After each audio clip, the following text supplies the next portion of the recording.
ഒരു വിദ്വാൻ പറയുന്നത് കേട്ട് ഞാൻ, അതായത് ഡ്രഗ്സ് നോർമലൈസ് ചെയ്യണം, ലീഗലൈസ് ചെയ്യണം. മദ്യം പോലെയാണ് സിന്തറ്റിക് ഡ്രഗ്സ് എന്നൊക്കെ ഞാൻ കേട്ടു. ഞാൻ കുറച്ച് പേര് ഈ സ്ക്രീനിൽ കാണിച്ചു തരാം. ഈ കാണുന്ന സിന്തറ്റിക് ഡ്രഗ്സ് എല്ലാം തന്നെ നമുക്ക് വൺ ടൈം കൺസപ്ഷൻ, ഒരു തവണ നമുക്ക് ഉപയോഗിച്ചാൽ തന്നെ അതിന് മാരകമായ അഡിക്ഷൻ വരുന്നുണ്ട്. അതിൽ നിന്ന് പിന്തിരിയാനായിട്ട് ഭയങ്കരമായിട്ട് നമുക്ക് ബുദ്ധിമുട്ടായിരിക്കും. പിന്നെ തെറാപ്പിയും പല പല ചികിത്സയും വേണ്ടി വരും ഇത്തരത്തിലുള്ള സിന്തറ്റിക് ഡ്രഗ്സിന് അഡിക്ഷനിൽ നിന്ന് പുറത്തു വരാനായിട്ട്.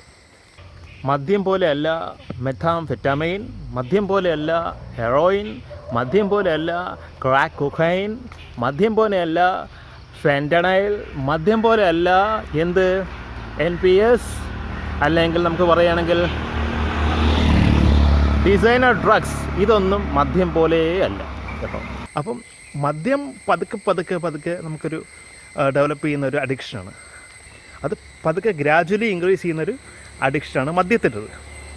പക്ഷേ ഇതിൻ്റെയോ സിന്തറ്റിക്കിൻ്റെയോ നമ്മൾ ഡോപ്പാമിനിക്ക് അങ്ങ് റിലീസ് ചെയ്യണം, വേണ്ട രീതിയിലങ്ങ് റിലീസ് ചെയ്തിട്ട് ഞാൻ വേറെ ലോകത്തെത്തുന്നു. ലോകത്ത് ഒരു രാജ്യത്തും ഇതുപോലെ സിന്തറ്റിക് ഡ്രഗ്സ് നോർമലൈസ് ചെയ്തിട്ടില്ല, ലീഗലൈസ് ചെയ്തിട്ടില്ല. പോർച്ചുഗീസ്, നെതർലാൻഡ്, കാനഡ, അങ്ങനെ കുറച്ച് രാജ്യങ്ങളുണ്ട്. വളരെ കുറച്ച് മാത്രയിൽ നമുക്ക് ഉപയോഗിക്കുകയാണെങ്കിൽ അവർ പണിഷബിളല്ല, അതായത് അവർ ശിക്ഷിക്കത്തില്ല. വളരെ കുറച്ച് മാത്രയിൽ അത്ര രാജ്യങ്ങളിൽ അങ്ങനത്തെ ഒരു നിയമം നിലനിൽക്കുന്നുണ്ട്. പക്ഷേ ഒരു ക്വാണ്ടിറ്റിയുടെ മണ്ടയ്ക്ക് പോവുകയാണെങ്കിൽ അത് പണിഷബിളാണ്. അവിടെ ഇത്തരത്തിലുള്ള നിയമം കൊണ്ടുവന്നത് സമൂഹത്തിന് വലിയ പ്രയോജനം വന്നിട്ടില്ല.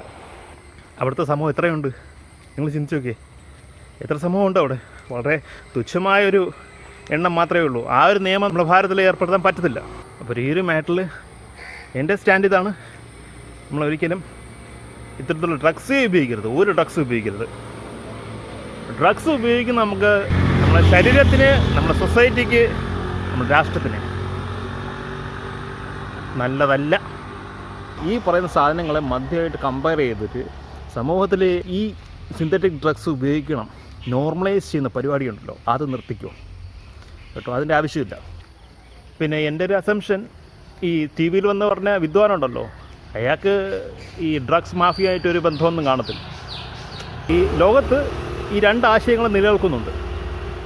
ഇതിനെ തുടർന്നാണ് പോർച്ചുഗൽ, നെതർലാൻഡ്, അങ്ങനത്തെ കൺട്രി, കാനഡ, ഇങ്ങനത്തെ കൺട്രീസ് ചില ഡ്രഗ്സൊക്കെ വളരെ തുച്ഛമായ മാത്രയിൽ കൊണ്ടു കിടക്കാം എന്ന രീതിയിലേക്ക് വന്നിരിക്കുന്നത്. അപ്പോൾ അതിൻ്റെ ഭാഗമായിരിക്കും ഈ ഒരു പ്രൊപ്പഗേണ്ടയും.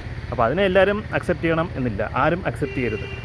നമ്മുടെ സൊസൈറ്റി അതൊരു തെറ്റായ വഴിയിലേക്ക് തിരിച്ചുവിടും.